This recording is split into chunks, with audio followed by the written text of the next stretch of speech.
the body of Melodee Buzzard, the 9-year-old child who went missing from the Lompoc area in October of this year, has been found. The FBI arrested her mother, Ashlee Buzzard, for her murder.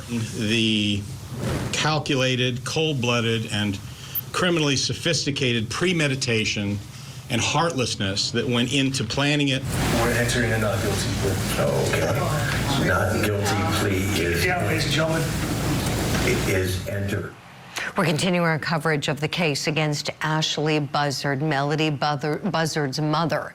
Now, after the arraignment, where she pleaded not guilty to the murder of her daughter, station KSBY caught up with Melodee's uncle and her grandmother, both of them on her father's side. Her father is deceased. Let's take a listen to some of what they had to say. Marvin, it's been a whirlwind of emotions for you and your family. Just to start us off, tell me a little bit about your niece Melodee and your relationship to her and the time that you knew her. She was a happy little girl, loved life. She liked to dance around and whatnot. We haven't seen her for 5 years, so we actually had custody of her back in 2020, my wife and I, and she was happy. She loved life. She was a lot like her dad. Tell me a little bit about that custody battle during that time when you and your wife were able to take care of her. How was Ashlee able to take control back again? I don't know the whole rules or whatnot, but she ended up going through some type of recourse to where she was starting to get her on weekends, every other weekend or whatnot, and they granted her back to her. I don't know why or how. Yeah. I'm not sure. In the time that Melodee was staying with you and your wife, but then also seeing Ashlee in between on those selected weekends, did you ever notice a shift in her behavior at all, or anything that stood out to you? Not at all. She was happy with us. She was happy. And I'm sure, as you know, your baby brother, Rubriel, must have been so happy to have known from up above that you had care of her. Tell me how important that was to say, you know what, at some point she was in good hands. Real quick, he wasn't my baby brother. He was younger than me by a year and a half, and so we were pretty close. But she was happy. I don't understand it. I didn't hear your question. I'm sorry. Yeah. No, just how do you and your wife feel just knowing that at some point she was under good care? Oh, she was loved in our home. She was happy. We have 5 kids of our own. They're all doing fine. So I'm 100% positive she was happy in our home. So she got a bad... What do you want to say? She just got... authorities didn't favor her in this case. She should have stayed with us. If she was still living with us, I'm positive she'd be flourishing and she'd be happy. Yeah. Did anything stick out to you about Ashlee as a parent? I didn't have much contact with her. When my brother first brought her over to the house 10 plus years ago, I shook her hand, hello, hi. I think football or something was on, so I went back to the living room. I let my wife and them talk. I really didn't, I saw her a couple times, but I was just a hello here and there. I never really talked to her, so I personally can't say I know anything about that lady other than my brother dated her and she had a child with my brother. And if you could just walk us through with the latest events that have transpired, knowing that your niece was with you at some point and it had to end in such a tragic way. What would you say to Ashlee if you had the opportunity to see her face to face? I wouldn't talk to her, and I don't want to talk on camera what I would do if I was close to her. It's a joke, but as far as what happened today and her plea for pleading not guilty, I don't have any words for that. What she did is despicable, and you know, with the the prosecution stating that they're not going to seek the death penalty, I don't understand why. I don't have words for what happened in there. I mean, they're going to seek life in prison. That's fine, but I think for what she did, it should be a lot worse. Yeah. You know, there's a lot of conversation going on about, you know, how Melodee has been failed in the system, so to say. For those that are having this active conversation of us as adults, as a community, as family, needing to show up for kids that are vulnerable. What would you say to that conversation going on? In this case, I think the courts always want the child to go with the mom, and I'm okay with that. I mean, I was raised by a great mom, and there's a lot of good women out there that raise their kids, right. I think in this case, in her past, and she had lost her several times, I think there has to be a human element of why, or when a child is taken from her mother, okay, there was obviously a reason why.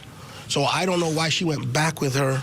And to my knowledge, we had temporary custody in 2020, but I'm pretty sure she lost her in 2017, and I don't know the other year, but to my knowledge, she lost her 3 times, and she went back with her every time.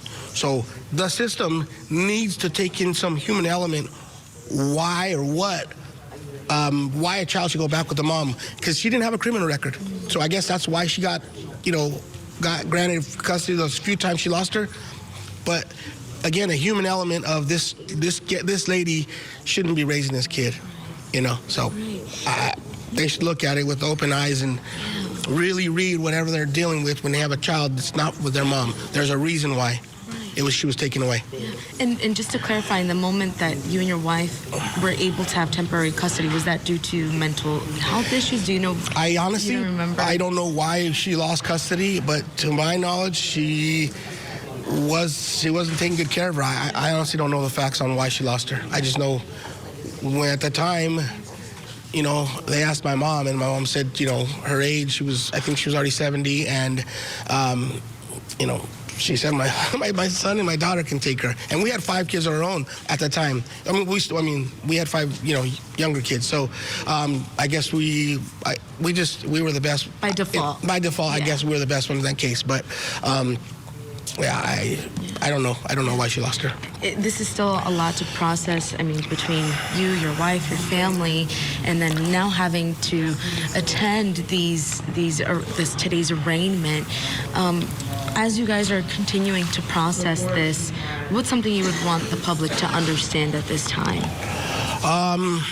As far as I understand, it's unfortunate my brother passed away 9 years ago.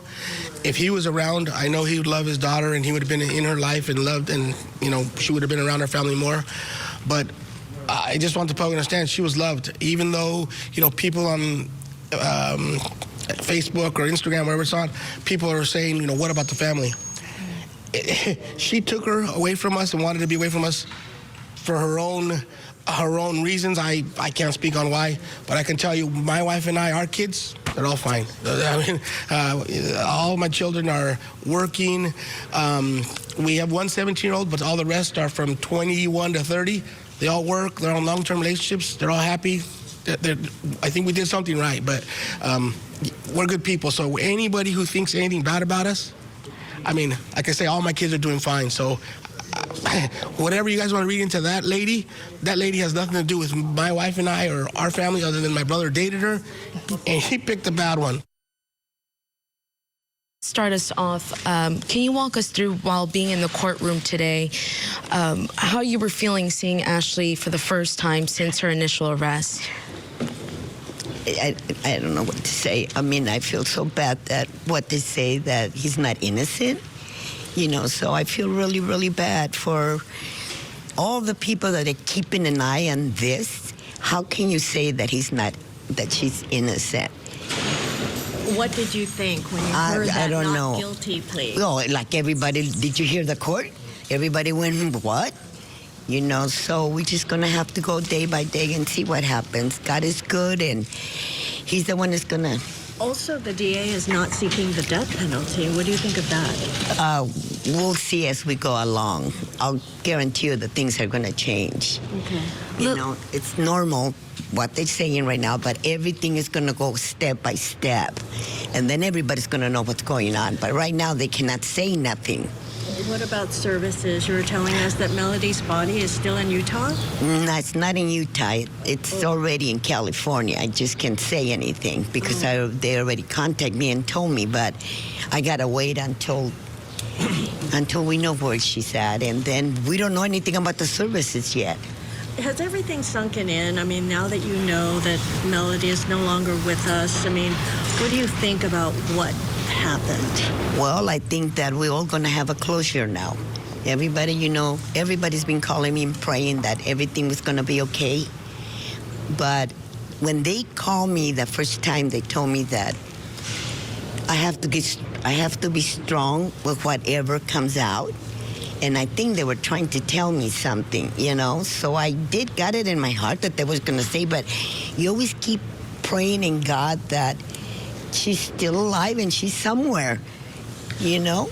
What did you think when you heard the details from the sheriff about her being shot and being... They already had called me and told me before the meeting. Lily, you've told me that in the past that you've always been helping. You've helped Ashlee in the past, Always. whether it was financially because of the baby. Yeah. In your heart, since your initial meeting, since Ashlee was dating your son that passed many years ago, did you ever feel like Melodee was ever in danger? No, I did. But I did told my son that she was, she's different, mijo. What's wrong? He goes, Mom, it's okay. She's just quiet. But I heard, my heart told me something was wrong. So, Are you surprised? Oh, go ahead. Are you surprised to have seen her oldest daughter here today, Destiny? I haven't seen Destiny in a long time. The last time I saw her, she was 13 years old. What do you think about a motive? I know that you were seeking custody of Melodee. What if that was some kind of factor? I mean, what do you think Ashlee's motive might be? I have no idea. The whole world doesn't know why was the motive. Everybody's asking themselves, why did she did this?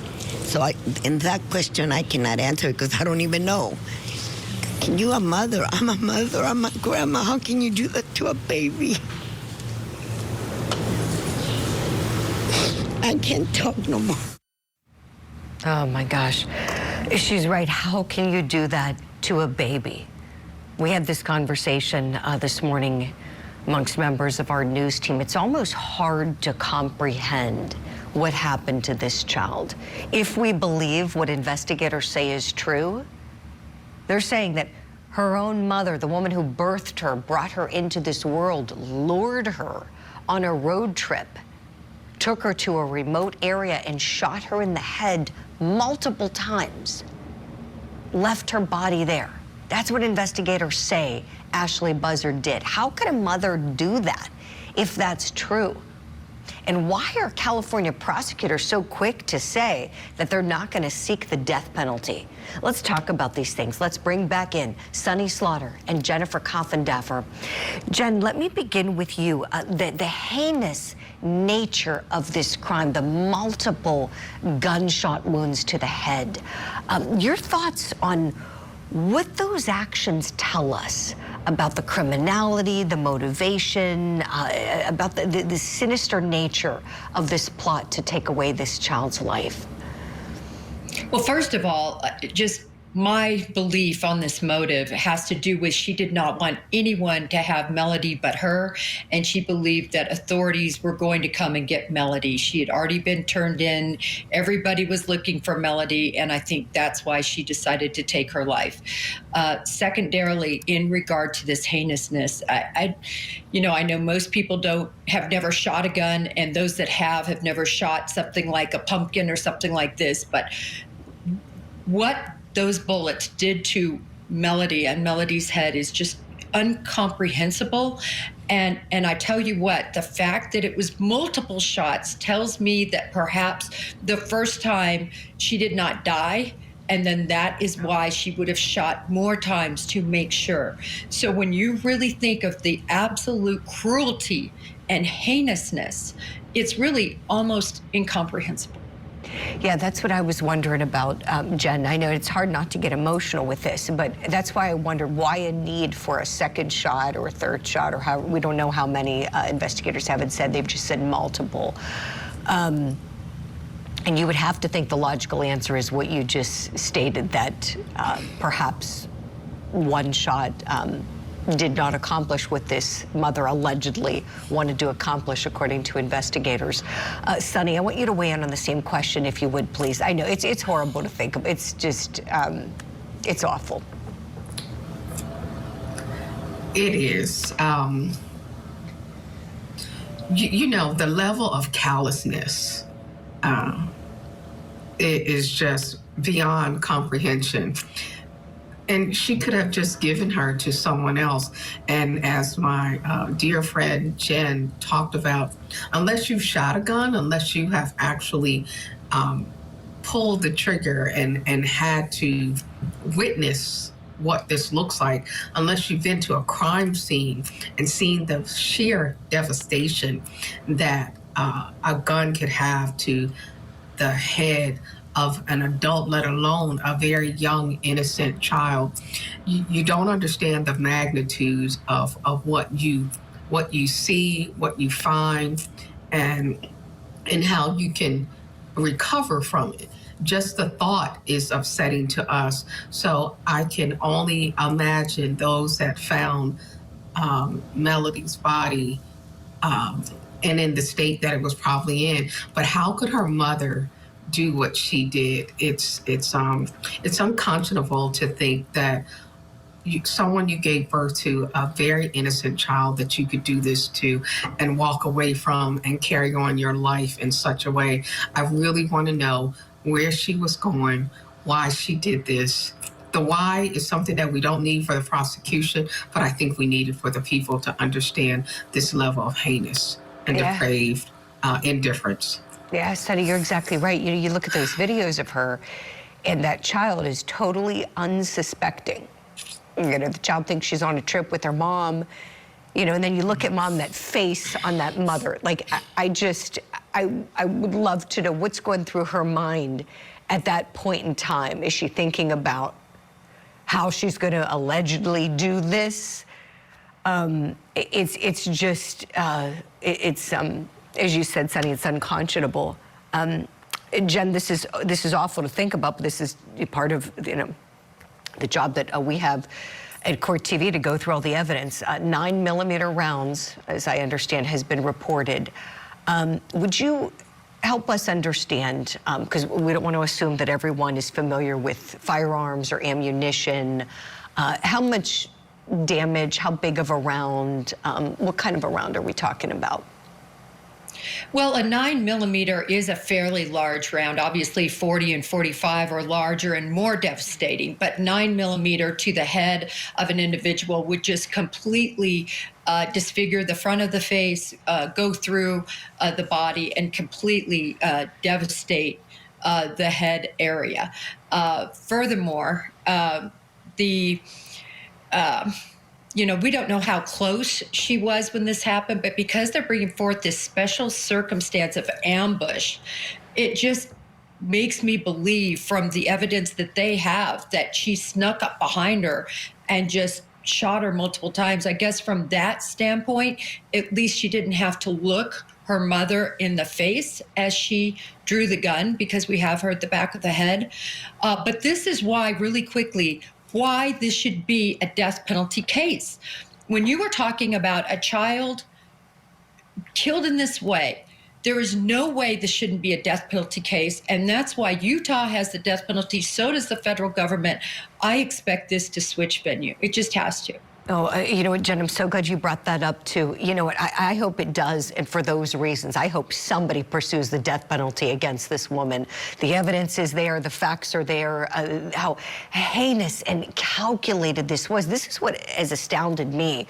I think because we were looking at this mother thinking, maybe there's just something off about her, and then you hear this whole plot that investigators have laid out. It like takes your breath away. Here's what we're going to do. We're going to take a deep breath here. We're going to continue covering this case against Ashlee Buzzard. Her next court hearing is going to be on January the 7th. And as Jennifer Coffindaffer and Sonny Slaughter told us, you know, this is far from over. We could still see the federal government or the state of Utah taking jurisdiction. We could see the pursuit of the death penalty for this woman.